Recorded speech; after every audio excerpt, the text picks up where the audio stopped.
सर्वांनी साधुकार द्यावा ध्वजारोहण झाल्यावर।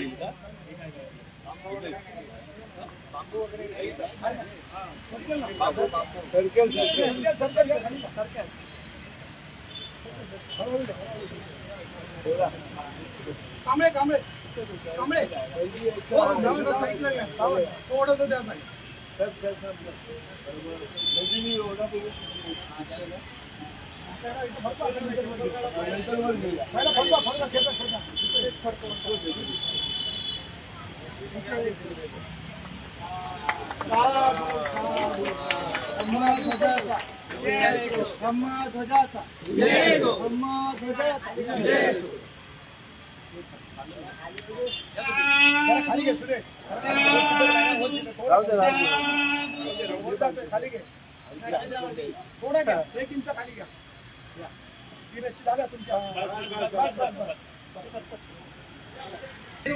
आणि संपूर्ण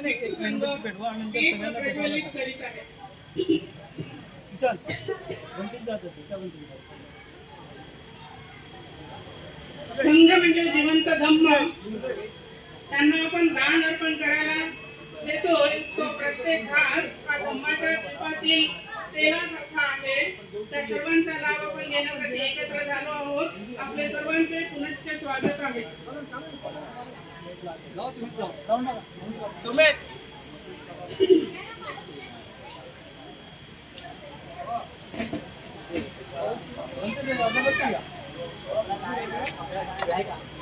साहेब जरा इकडून मी इकडे जाऊ शकत नाही खाली हे धम्माची सावली आहे आणि त्यांचे पोषण म्हणजे धम्माच्या वृक्षाला पाणी घालणे आहे। तर आपण दरवर्षी अशीच साथ देऊन धम्मदानासाठी उपस्थित राहाल अशी आतापासून विनंती करते।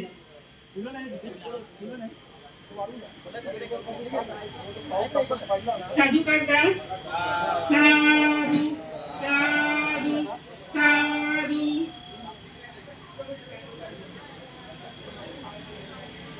बघा साहेब जरा साहेब जिथे संघ आहे तिथे धम्म आहे, जिथे संघ आहे तिथे धम्म जीवित आहे, जिथे धम्म आहे तिथे शांती आहे आणि त्या शांतीचा अनुभव आपण सगळे मिळून घेऊया।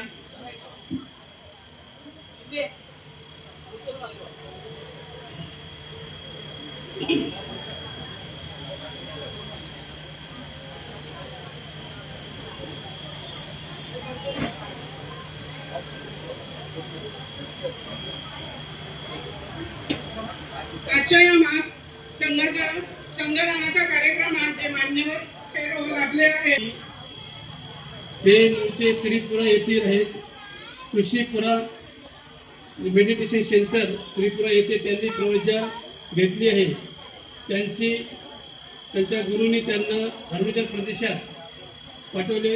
येथे 2006 ते 2008 अरुणाचल प्रदेशात राहिले। त्यानंतर त्रिपुरा येथील सैलन्य मज्जी विहार येथे अभ्यास करीत राहिले। 2005 मध्ये त्यांची उपसंपदा झाली।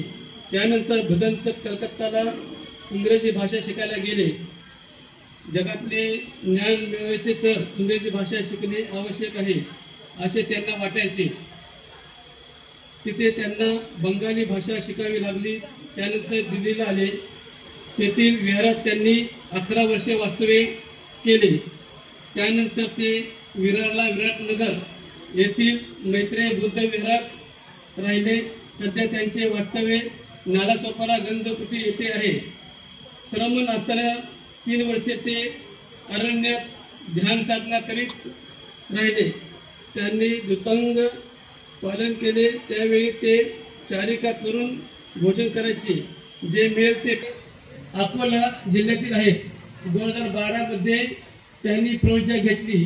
त्यांची उपसंपदा थायलंड येथे धम्मकाया महा फाउंडेशन येथे झाली। बनते 2 वर्षे थायलंड येथे राहिले। त्यानंतर त्यांनी म्यानमार येथील रंगून आता ते यंगून मध्ये 3 वर्ष BA बुद्धिस्ट स्टडीजला अभ्यास केला। म्यानमार येथील पावका मेडिटेशन सेंटरला 6 वर्षे अभ्यास केला. त्यानंतर भंतेजी श्रीलंकेला 7 महिने राहिले. तेथे त्यांनी इंटरनॅशनल इन्स्टिट्यूटमध्ये अभ्यास केला, थेरीवादाचा अभ्यास केला. इंटरनॅशनल थेरीवाद बुद्धिस्ट मिशनरी युनिव्हर्सिटी यंगून येथे आहे. त्यानंतर ते भारतात आले. बाहेरच्या देशात त्यांचे 11 वर्षावास झाले. भारतात आल्यावर ते बालाघाटला 1 वर्षावास पूर्ण केला. नंतर दुसरा वर्षावास नवी मुंबई येथील बुद्धिस्ट प्रतिष्ठान वाशी येथे केले. आता त्यांचा 14वा वर्षावास कल्याण पश्चिम येथील श्रीवास्ती बुद्ध विहार येथे संपन्न होत आहे. काही दिवस ते पालघर जवळ अंबोली या गावात राहिले. तिसरे भंतेजी आपले आहेत पूज्य भजन सुदत शांती. हे मेडिटेशन टीचर आहेत, रेकी ग्रँड मास्टर आहेत, बुद्धिस्ट हिलर आहेत. ते MA पाली आणि बुद्धिझम मिलिंद विद्यालय महाविद्यालय औरंगाबाद येथील विद्यार्थी आहेत. धम्मकबीर प्रकाशन महाराष्ट्र यांचे ते संस्थापक आणि संचालक आहेत. परिव्यक्ती संजय धम्म स्कूल महाराष्ट्र यांचे संस्थापक आणि संचालक आहेत. महाबोधी संजय धम्म स्कूल बोधगया बिहार यांचे सहसंपादक आहेत. कारवाजन कल्याण सेवा संस्था उत्तर प्रदेश येथे महासचिव आहेत. सुजाता दानशाला बोधगयाचे संचालक आहेत. All India Buddhist forum, all India Buddhist ऑर्गनायझेशनचे ते सदस्य आहेत. चौथे भंतेजी आपले पूज्य भदंत सुमेध आसामचे आहेत. ते गोरेगाव येथील विहारात राहतात.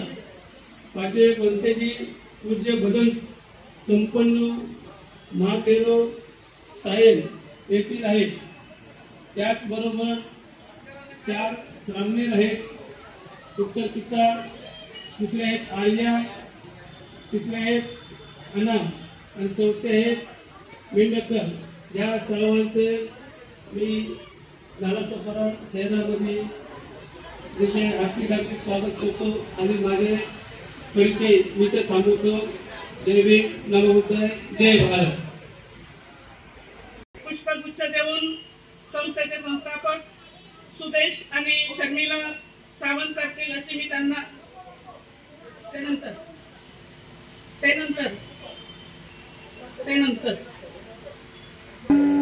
साधु साधु साधु.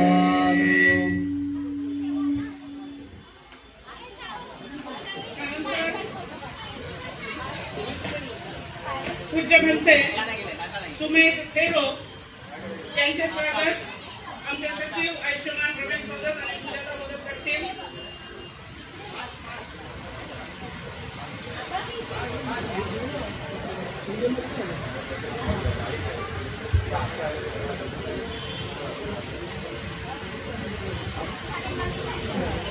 त्यानंतर साधु वाद्य साधु साधु. पूज्य भदंत संपन्न